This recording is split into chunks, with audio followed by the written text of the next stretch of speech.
Roma TV के सभी श्रोतकों को जल्दी आने वाला प्रभु यीशु मसीह के नाम से मेरा जय मसीह की। मेरा नाम पास्टर एमसी अजीश। मैं दिल्ली में असेंबली ऑफ गॉड कलीसिया के साथ प्रभु का सेवकाई करता हूँ। मैं केरल से बिलोंग करता हूँ। यहाँ 20 साल से असेंबली ऑफ गॉड कलीसिया के साथ उत्तर भारत में सेवकाई करते हैं। और मेरा जन्म एक साधारण हिंदू परिवार में केरल में हुआ। और मैं जब 9 महीने का एक बच्चा था तब मेरा पिता के घर से किसी ना किसी कारणवश मुझे और मेरा बड़ा भाई, जो उस समय 1.5 साल का था, उनको लेकर अपने पिता के घर में मेरा मम्मी को आना पड़ा। संघर्ष से भरा हुआ बचपन रहा। और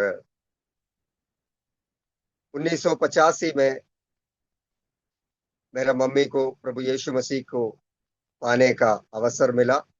वो अवसर के बारे में मैं थोड़ा सा आपको बता के इस गवाही से आगे बढ़ना चाहता हूँ। 1985 में मेरा बड़ा भाई जब वो 4-5 साल का था, तब से उनको बार बार दौरा पड़ता था। दौरा पड़ने के कारण कई लंबे समय तक उनको सांस नहीं मिलता था। बहुत दिक्कत हो जाते थे। हम कई जगह, मेरा मम्मी उस समय उनको इलाज कराने ले गया, कई मंदिरों में लेके गया। यहाँ तक कि कावड़ लेके घर घरों में जाके भीख मांग कर पड़नी नामक जगह में, तमिलनाडु में जो है, उस मंदिर में भी लेकर मेरा भाई को चला गया ताकि उनको इस दौरा पड़ने से छुटकारा मिल सके। एक रात अचानक मेरा भाई का इस बीमारी बहुत ज्यादा बढ़ने के कारण मम्मी बहुत परेशान हो गया। जिन किसी देवी देवताओं को पूछते थे, आराधना करते थे, उनसे प्रार्थना करने लगा, अगर कोई ईश्वर जिंदा है इस दुनिया में कि मेरा इस बेटे को बचा ले। ऐसा प्रार्थना करने के दौरान वो मेरा मम्मी ने इस प्रकार बोला उस समय कि वो हम आराधना करने वाला कोई भी देवी देवता है तो मुझे इस समय बता, नहीं तो इस्लाम लोग आराधना करने वाला मोहम्मद नबी है, वो ईश्वर, वो भी हमें बता। नहीं तो ईसाई लोग आराधना करने वाला ईसा मसीह है, वो ईश्वर, तो भी वो हमें बताए। मम्मी रो रो के प्रार्थना कर रहा था उस समय। मम्मी को ऐसा एक दर्शन यीशु मसीह का मिला कि यीशु मसीह क्रूसित रूप से आसमान की ओर से उनको शांति कहा। उस समय से मेरा भाई चंगे हो गए। हमारे परिवार से कोई भी लोग उस समय तक यीशु मसीह को नहीं जानता था, क्योंकि मैंने आपको जिस प्रकार बताया, मेरा 6 महीने की उम्र से लेकर हम अपना नाना जी का घर पे रहते थे। मेरा नाना जी एक तरह के एक पुजारी ही थे, क्योंकि अपना घर में ही वो एक पूजा का कमरा बना रखा था। उसी के अंदर बहुत सारे देवी देवताओं का पूजा रख के हर दिन सुबह सुबह नहा के आके तिलक लगा के सारे देवी देवताओं को पूजने वाला एक स्वामी जी था मेरा नाना जी। और मेरा मम्मी भी हर इतवार के दिन नहा धो के शुद्ध होकर सफेद वस्त्र, श्वेत वस्त्र पहनकर, हमारे, हम एक पहाड़ के ऊपर रहते थे, दूसरे पहाड़ के चोटी पर हमारे ही परिवार का एक मंदिर है, उस मंदिर में जाके भागवत पढ़ने वाला एक स्त्री थे। वहां से 1985 में जब मेरा भाई बीमार हुआ, यीशु मसीह का दर्शन मिला, तो मम्मी को सच्चे आराधना के लिए जगह खोजना पड़ा। हमारे घर से लगभग 2-3 किलोमीटर दूर में हमारे ही गांव में एक पेंटेकोस्टल आराधना का, असेंबलीज ऑफ गॉड का एक कलीसिया था। वहां पर चुप चुप के मम्मी आराधना में जाने लगा। आराधना में जाने लगा, धीरे धीरे हमें भी लेके जाने लगा। और तब से जब बपतिस्मा लेने का वक्त आ गया, तब हमारा परिवार वालों को कहीं ना कहीं से पता चल गया कि ये अब मंदिर नहीं जाती है।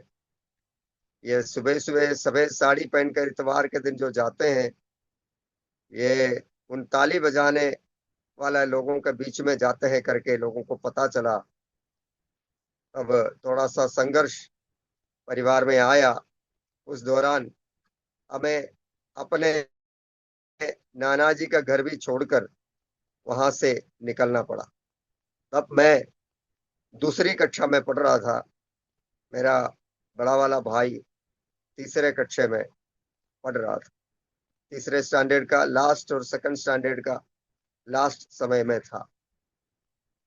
तब हमें अचानक जो हमारा एक आसरा था, हमारा नाना जी का घर, जहाँ लगभग नाना जी और नानी जी का 4 एकड़ के आसपास का जमीन, खेती बाड़ी सब कुछ था, ये सब कुछ के बीच में से अचानक एक तरह से एक भिखारियों का तरह हमें उस घर से निकलना पड़ा। लेकिन सच्चे परमेश्वर का खोज में जो कोई निकलता है, उनको परमेश्वर कभी उनका हाथ नहीं छोड़ता है। ये बात सच है।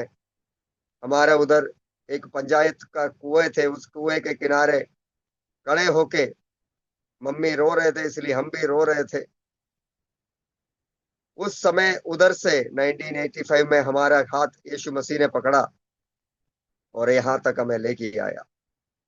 उस जगह से हम निकल के जब जा रहा था, कलीसिया का किसी विश्वासी आंटी और अंकल, उनके घर में, छोटी सी घर है, 2 कमरे वाला एक छोटा सा घर, उनका एक कमरा हमें रहने के लिए दे दिया।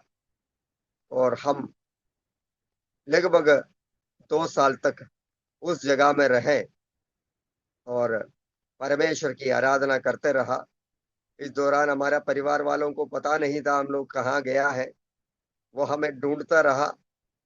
जब वो हमें मिलने के लिए आया और जहां हम रहते हैं वो जगह ढूंढ लिया, तो परमेश्वर हमें उस जगह से दूसरा जगह की ओर शिफ्ट कराया। उसके लिए परमेश्वर केरल में हमारा घर से लगभग 200 किलोमीटर दूर एर्नाकुलम नामक जगह से एक अंकल और आंटी को परमेश्वर ने दर्शन दिया कि ऐसा एक स्त्री है जिन्होंने 2 बच्चों के साथ परमेश्वर के पीछे आने के कारण उनके घर वालों से संघर्षों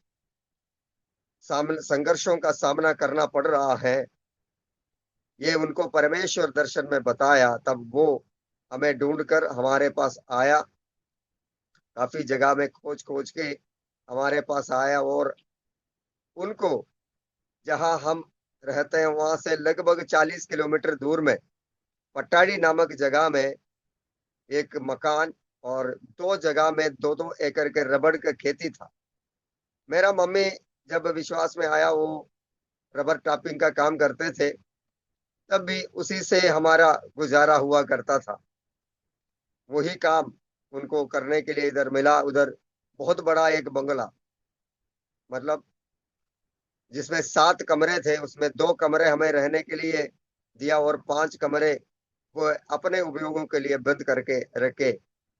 वो एर्नाकुलम नामक जगह में रहते हैं। 2-3 महीने में एक बार ही वो आते हैं और वहां रहते हुए उस रबड़ का खेती में हम लोग काम करते रहा। मजदूरी के नाम पे कुछ पैसे हमें दिया करते थे, जो हमारे हर महीने के खर्च भी उससे पूरे नहीं होते थे। और हफ्ते के आधे से ज्यादा दिन हमें भूखा रहना पड़ता था। और कलीसिया में हम उधर भी जाके प्रार्थना में शामिल होते थे, संडे स्कूल सीखा। इन सभी चीजों के साथ साथ हम प्रभु में आगे बढ़ने लगा। तो बीच बीच में हमारे परिवार के लोग हमें ढूंढते रहा कि ये कहाँ गया है। तो 2 साल लगभग हम पटाड़ी में रहने के बाद हमारे परिवार वालों को ये पता चल गया कि हम यहाँ रहते हैं। वो हमें ढूंढ के आया। तो ढूंढ के आने के समय पे परमेश्वर हमें किसी न किसी कारणवश उस घर से भी हमें निकलना पड़ा। उसके पीछे भी बहुत बड़ा कहानी है। समय का कमी से मैं उन सारा कहानी की ओर जाना नहीं चाहता हूँ। हमें वहां से भी निकलना पड़ा। तब मैं 6th स्टैंडर्ड में पढ़ रहा था। 2 साल और बीत गया, 6th स्टैंडर्ड में पढ़ रहा था।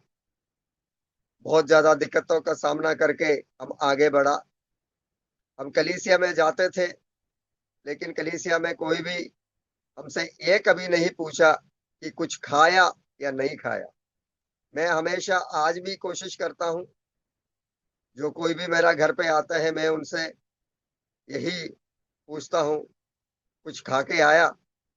नहीं खा के आया तो मैं जरूर कोशिश करता हूँ जो घर पे है वो खाना उन्हें खिलाए, ताकि वो अपना भूख मिटाए और परमेश्वर का धन्यवाद कर सके। वैसे आगे बढ़ते चला गया। किसी कारणवश हमें उस घर से निकलकर जल्दी जाने का मौका आया। हमने बोला कि एग्जाम का लास्ट डेट है, 31 मार्च को एक एग्जाम मेरा भाई का और है, उस एग्जाम को खत्म करके हम जाएंगे। बोलने से उसको भी हमें समय नहीं दिया। गलत इल्जाम लगाकर हमें उस घर से निकाल दिया गया। हम अपना सामान बोरी बस्तरा बांध के कलीसिया में चला गया। चर्च में जाके मेरा मम्मी ने उनसे ये मांगा, कलीसिया का पासवान से, कि हमें 3 दिन उपवास और प्रार्थना करने का समय चाहिए।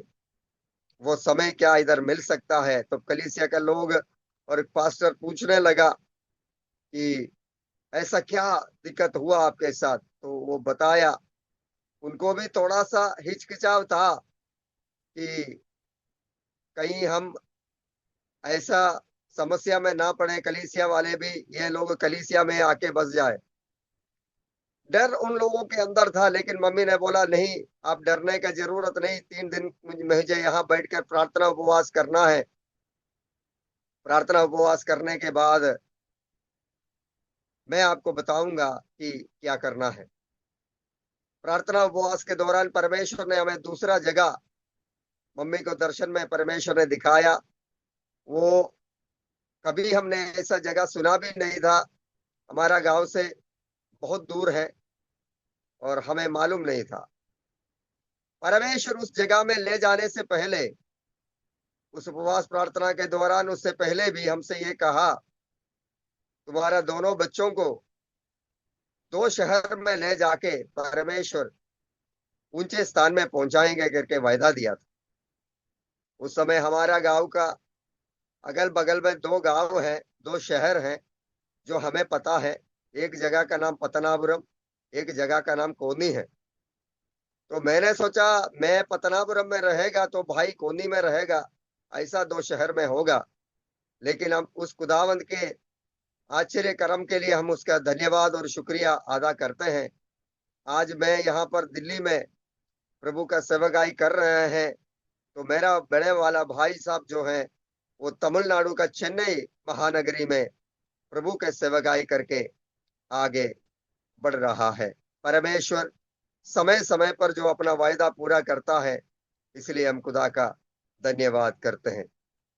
समय बीतते गया। मेरा मम्मी को परमेश्वर ने जिस प्रकार दर्शन दिया, उस प्रकार उस देश की ओर हम यात्रा करने लगा। हमारा सामान सब एक जीप में भर के कलीसिया के 2 लोग और हम सब मिलके मम्मी को जो दर्शन परमेश्वर ने दिया उसके अनुसार उस देश में हम गया। उधर हमने एक असेंबली सब कोड के कलीसिया पाया। उधर गया तो उधर कोई नहीं था, क्योंकि उस कलीसिया में उस दिन बपतिस्मा हो रहा था। बपतिस्मा हो रहा है एक नदी में बपतिस्मा हो रहा है।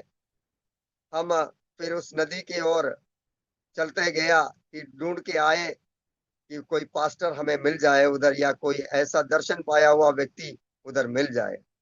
हम उधर खोज कर गया तो हमें मालूम पड़ा कि जिस पास्टर के जरिया मेरा मम्मी विश्वास में आया था, वही पास्टर उस जगह में उस समय पे था।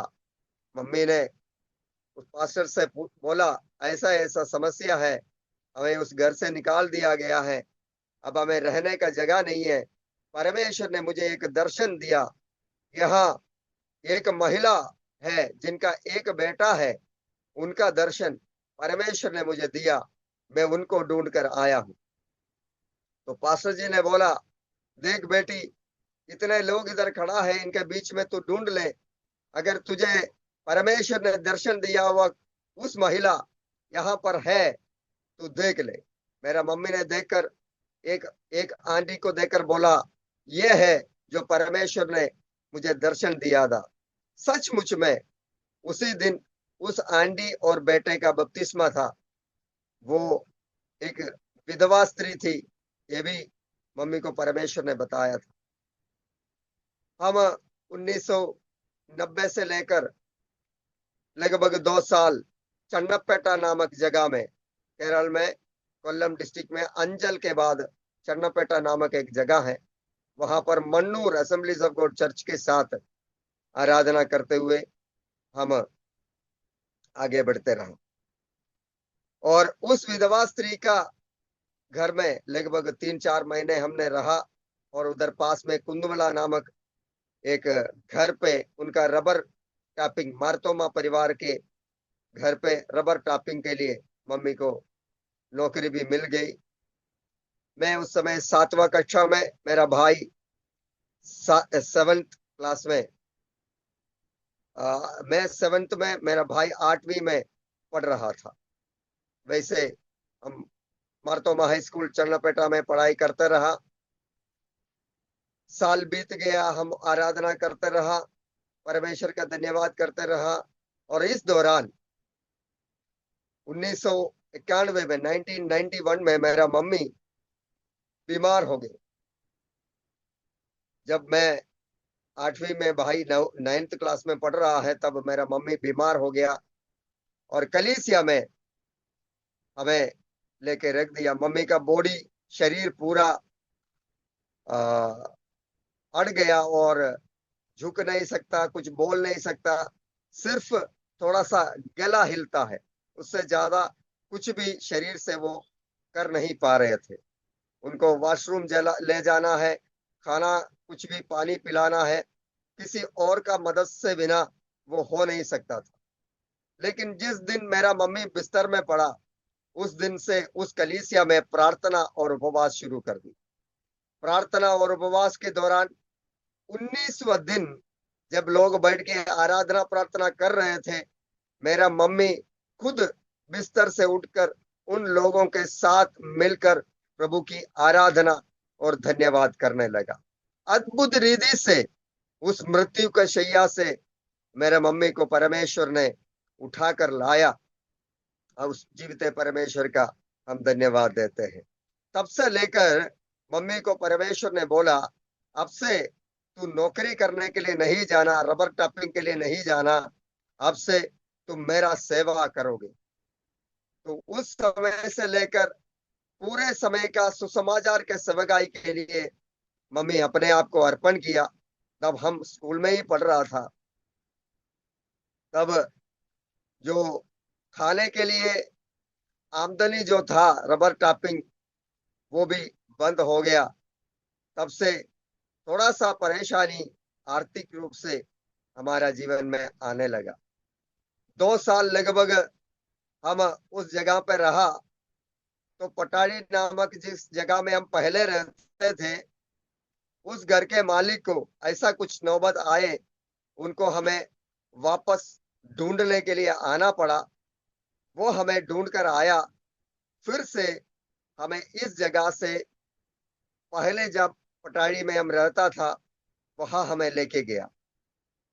वो संघर्ष से भरा हुआ समय हमारे लिए था, क्योंकि मम्मी पूरा समय सुसमाचार का सेवक, भाई 10th स्टैंडर्ड में पढ़ रहा है, और मैं 1 साल बैक होने के कारण 8 में ही आ गया, 8वीं कक्षा में ही रह गया।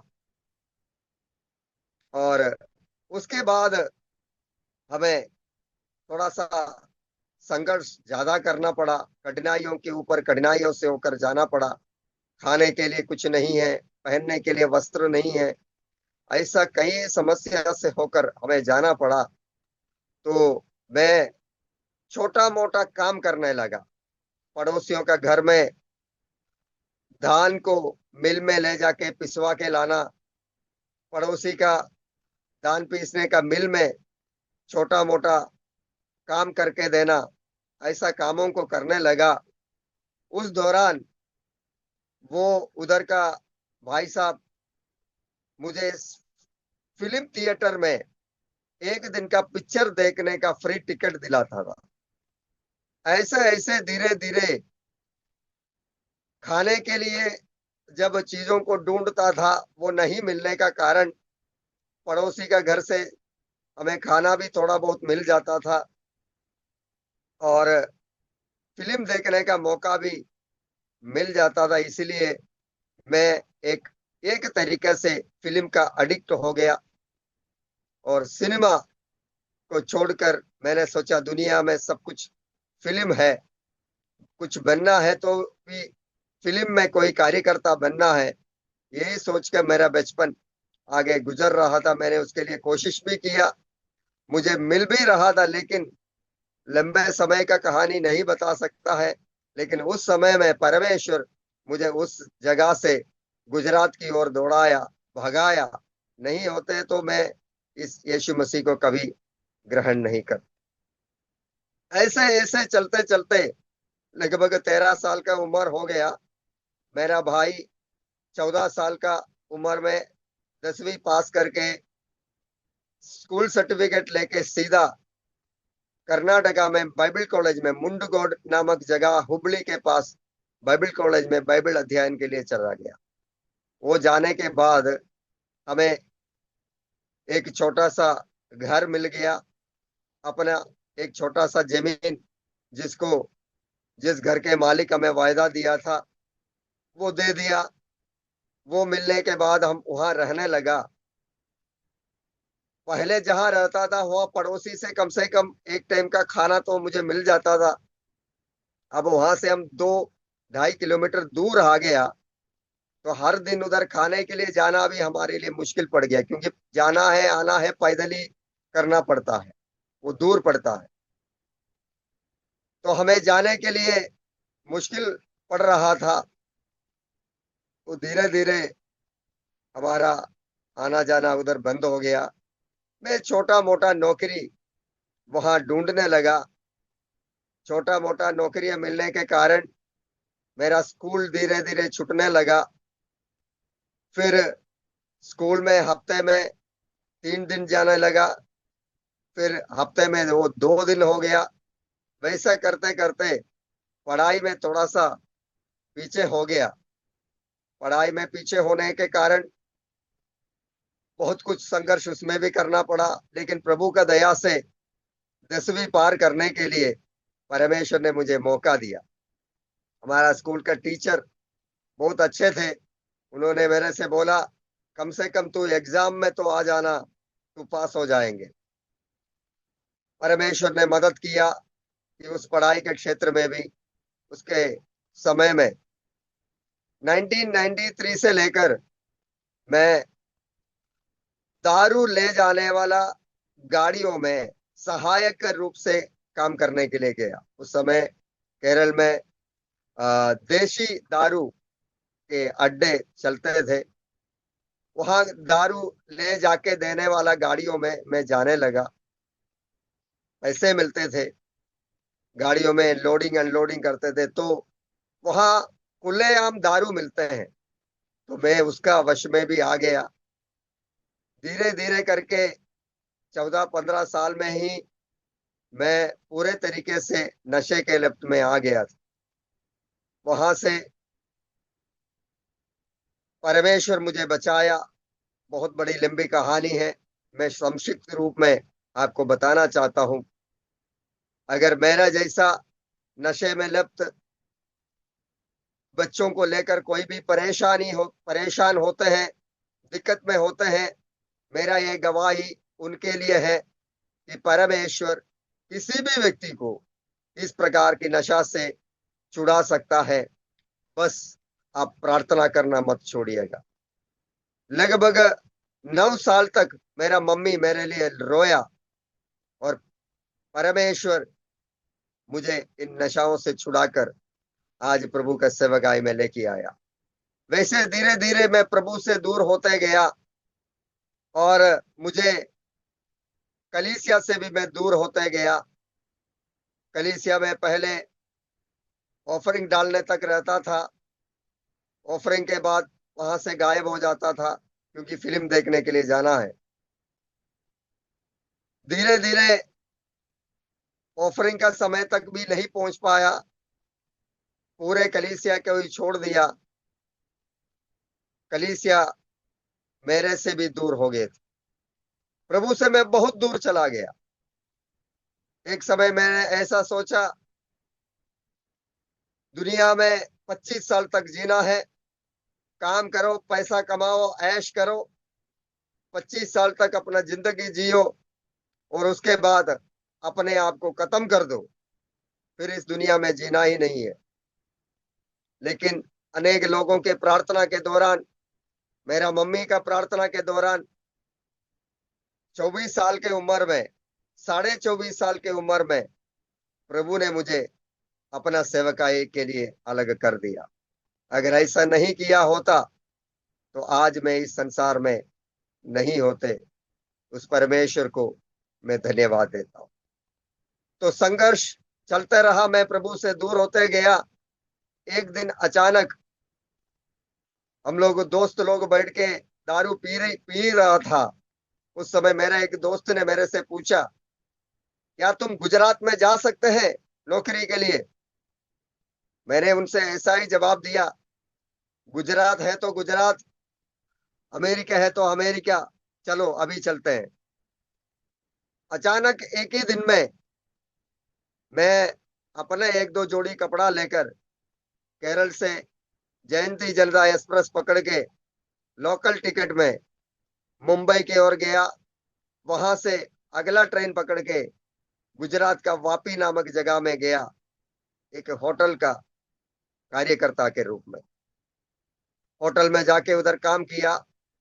जब मैं वहां से निकल गया केरल से, 3 महीने के अंदर मेरे गांव में 2 लोगों का मर्डर हुआ। एक मेरा दोस्त का पापा, दूसरा मेरा दोस्त ने और मेरा किसी दोस्त को मारा, क्योंकि उनको यह संदेह था मेरा दोस्त का पापा को इसी दोस्त ने मारा है करके। दूसरा मेरा दोस्त ने उनको 40 बार चाकू मार के खत्म कर दिया। मैं प्रभु का धन्यवाद करता हूं, मुझे उस समय परमेश्वर उस जगह से गुजरात में लेके नहीं गया होता, उस रात का एक समय का निर्णय लेके मैं गुजरात में नहीं गया होता, इस दोनों जगहों में पहला विक्टिम का रूप में मैं ही फंसता। क्योंकि रात को 2-2 बजे तक मेरा दोस्त के पापा के साथ जुए खेलने के लिए, मेरा दोस्त के साथ दारू बनाने के लिए और पीने के लिए मैं लगे रहता था।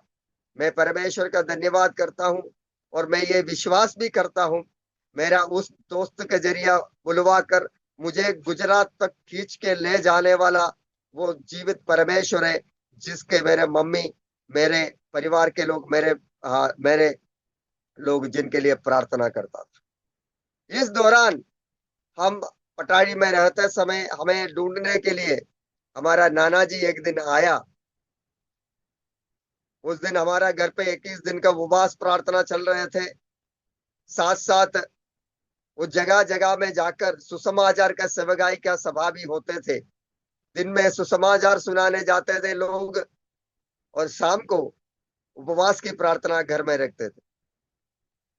मेरा नाना जी आया तो माइक रखकर सुसमाचार सुनाने वाला सफेद शर्ट और काले पैंट या धोती पहन के कुछ लोगों को मिला, तो उनके पास मेरा नाना जी भी उतर गया और उनसे पूछा, तुम्हारा जैसे लोगों के साथ मेरा बेटी भी गया है, क्या तुम उनको जानते हैं कि वो कहाँ है? उन्होंने उनको उत्तर दिया, हाँ हम जानते हैं, हम इस प्रचार खत्म करने के बाद आपको वहां ले जाएंगे, बोलकर मेरा नाना जी को भी उधर खड़ा करके वो सुसमाचार सुनाने लगा। और मेरा नाना जी उस समय में भी पी रखे थे, वो खुद दारू बना के पीने वाले थे और बीड़ी भी खुद बना के वो बीड़ी पीते थे, ऐसा व्यक्ति था। तो उस दिन पर वो सुसमाचार सुना और हमारे घर में आया, शाम की प्रार्थना में शामिल हुआ। उस दिन मेरा नाना जी भी उद्धार पाया। हम प्रभु का धन्यवाद करते हैं। मेरा नाना जी का नाम चेल्लप्पन स्वामी थे, लेकिन जब उनका निधन हुआ वो थॉमस नाना जी बन के मरे हैं। हम प्रभु का धन्यवाद करते हैं, मेरा नाना और नानी विश्वास में आया, दोनों को प्रभु के राज्य में हम मिल सकता है, ये हमें बड़ी उम्मीद है। और ऐसे साल चलते गया। मैं गुजरात से 1 डेढ़ साल के बाद मुझे वापस केरल आना पड़ा, क्योंकि गुजरात में भी मैं दमन एंड दीव के करीब में रहते थे, इसलिए दारू पीना और गुजरात आपको पता है गुटखा तंबाकू सिगरेट इतना उपलब्ध है गुजरात के अंदर। मैं तो एक दिन में 50-50 गुटखा खा जाते थे और 2-2 पैकेट सिगरेट पी जाते थे, पूरा एक एक बड़ा बोतल दारू भी पी जाते थे। बहुत ज्यादा नशे में पड़ गया। उम्र 17-18। तो मेरा भाई उस समय मुंबई में एक पास्टर का एसोसिएट पास्टर के रूप में सेवा करते थे। वो मुझे कभी कभार मिलने आते थे।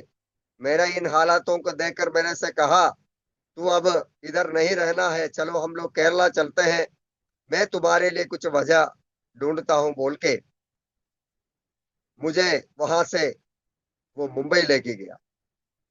मुंबई में एक प्राइवेट कंपनी में हेल्पर का नौकरी दिलाया। धीरे धीरे मैं काम सीखते गया। मैंने आईटीआई कर रखा था, इसलिए मुझे नापना काटना कुटना सब पता था, इसलिए धीरे धीरे मुझे हेल्पर से ऊपर वाला, फिटर से नीचे वाला एक छोटा मोटा कारीगर का काम मिल गया, जिसमें भी मुझे 900 रुपया ही सैलरी मिलता था। वो मेरा 4 दिन का नशे के लिए भी पूरा नहीं होता था।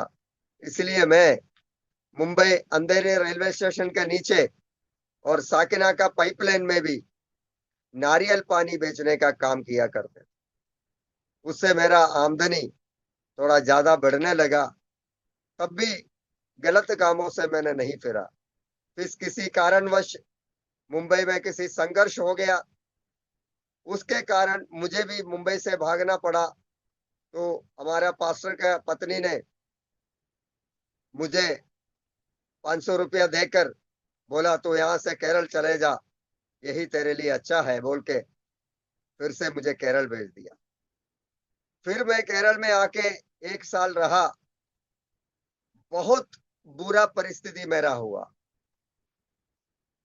जो पहले से था उससे भी ज्यादा मैं गलत कामों में चलने लगा।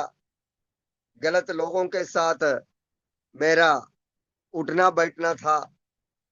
गलत लोग मतलब मेरा दोस्त जितने भी थे मेरे से उम्र में 5-6 साल बड़े थे, और उनके साथ कई जगहों में गलत कामों के लिए हमें जाना पड़ता था।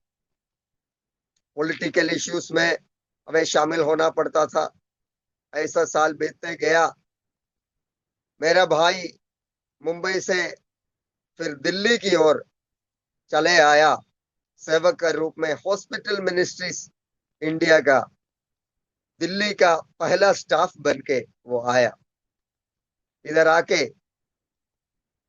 बदरपुर बॉर्डर में रहते थे दिल्ली के, उधर पास्टर थॉमस सेबास्टियन जी का कलीसिया में वो जाया करता था।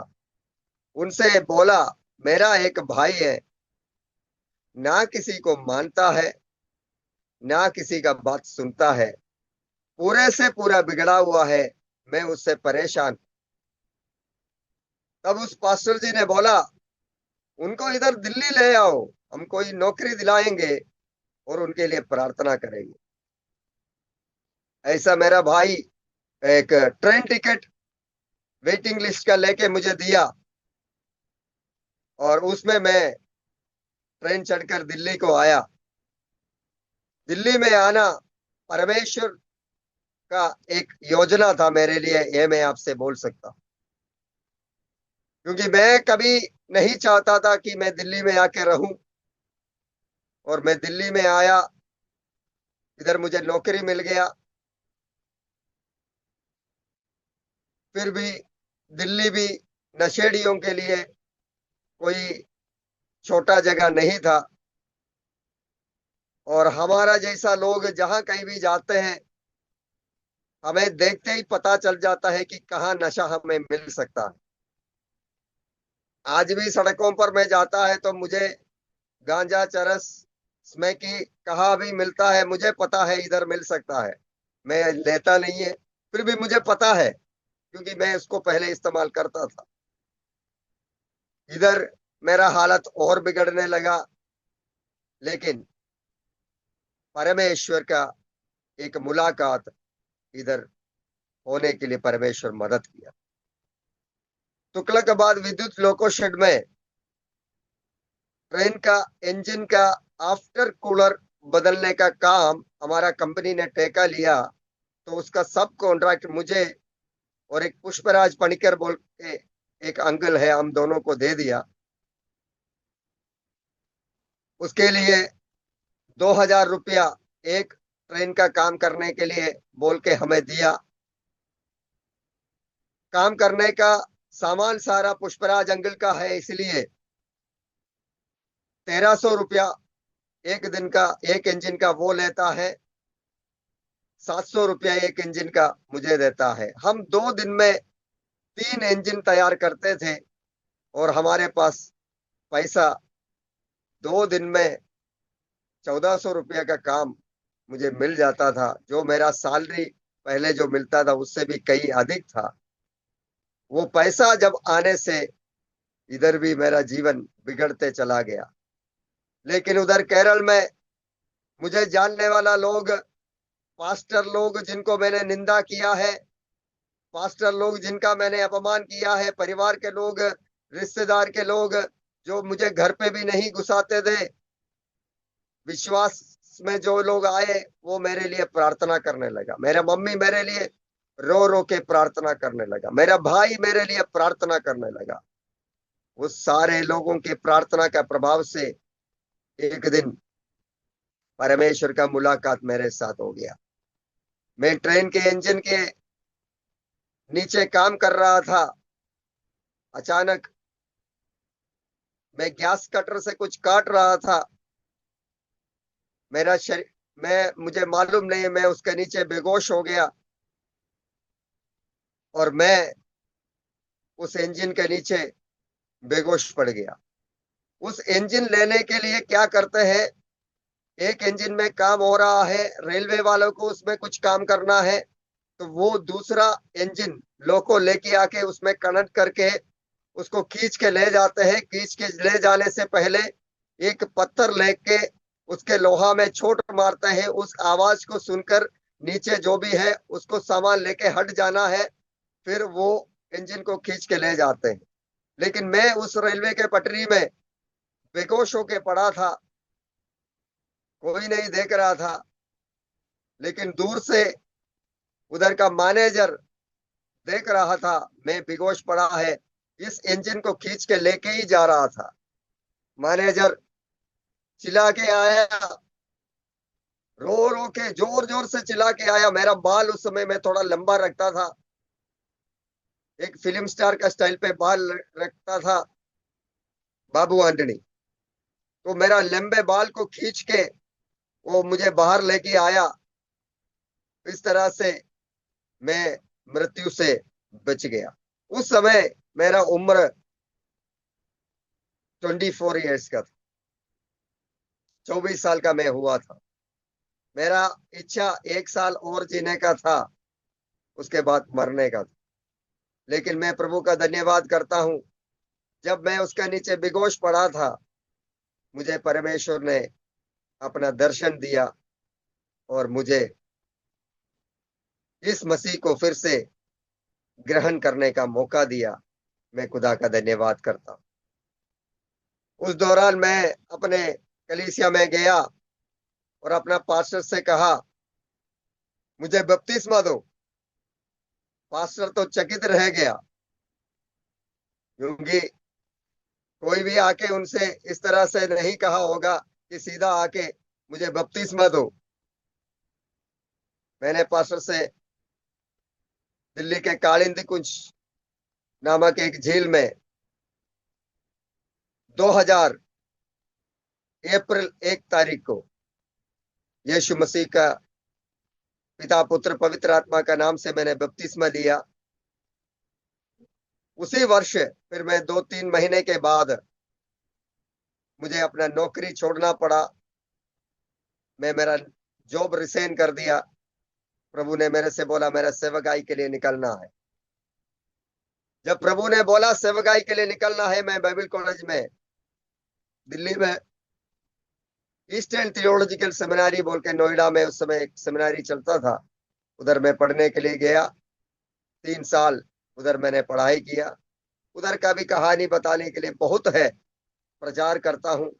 ये प्रभु ने मुझे अपने ज्ञान से भरपूर किया। हम प्रभु का धन्यवाद करते हैं। उसके बाद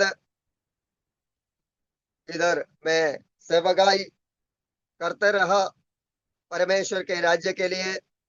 2005 में 4 में मैंने ग्रेजुएशन कर लिया। 2005 में असेंबलीज ऑफ गॉड कलीसिया के साथ जुड़कर दिल्ली में सेवकाई कर रहे हैं। इधर एक छोटी सी झुंड है हमारी कलीसिया मंडली का। एक किराए पे एक जगह लेकर, एक बेसमेंट लेकर हम प्रभु की आराधना करते हैं। कुछ लोग आते हैं, हिंदी भाषा में हमारा सर्विस होते हैं। खुदा परमेश्वर हमें चला के लाया, उसके हम धन्यवाद करते हैं। परमेश्वर अभी तक हमें चला के लाया। मेरे इस बातों को सुनने वाला, गवाही को सुनने वाला हर एक लोगों से मैं ये कहना चाहता हूँ, अगर प्रार्थना करने वाला माता पिता आपके हैं, आप कितने भी जीवन में संघर्ष में होते हुए जाना पड़ता है, प्रभु से दूर हो जाए, तो भी आपको एक किसी ना किसी दिन इस प्रभु के पास आना पड़ेगा। प्रभु आपको ले आएगा। प्रार्थना करने वाला माता पिताओं से मैं कहता हूं, अब डरना नहीं, घबराने की जरूरत नहीं है, क्योंकि वो यीशु मसीह है प्रार्थना सुनने वाला। वो सबको प्रभु के पास दोबारा लेके आए। मेरे लिए भी प्रार्थना कीजिएगा, हमारा परिवार के लिए भी प्रार्थना कीजिएगा। हम परमेश्वर के नाम से हमारा सभी श्रोताओं को जय मसीह की बोलते हैं। एक छोटी सी प्रार्थना के साथ मैं यहाँ पर समाप्त करना चाहता हूँ। प्रभु सबको आशीष करे। आइए हम प्रार्थना करें। सर्वशक्तिमान, दयालु और अनुग्रहकारी परमेश्वर, हम आपका धन्यवाद करते हैं अरोमा टीवी के लिए, उसके संचालक के लिए। हम प्रार्थना करते हैं इस माध्यम से जो इस गवाही को सुनता है, उन सब के लिए हम प्रार्थना करते हैं। सभी को आशीष कर। मेरा जैसे बिगड़े हुए कोई भी व्यक्ति मेरे इस गवाही को सुनते हैं, प्रभु उन्हें भी मौका दे कि इस सच्चे जीवित परमेश्वर को वो ढूंढे, उसके पीछे चले और आनंद जीवन का वारिस बन सके। सारा आदर, महिमा, जलाल, इज्जत हम आपको देते हैं यीशु मसीहा के नाम में होकर विनती और प्रार्थना को हम मांगते समय सुन और कबूल कर हमारे स्वर्गीय पिता। आमीन, आमीन। धन्यवाद सबको। प्रभु सबको बहुत ऐसे आशीष करे। सबको जय मसीह की।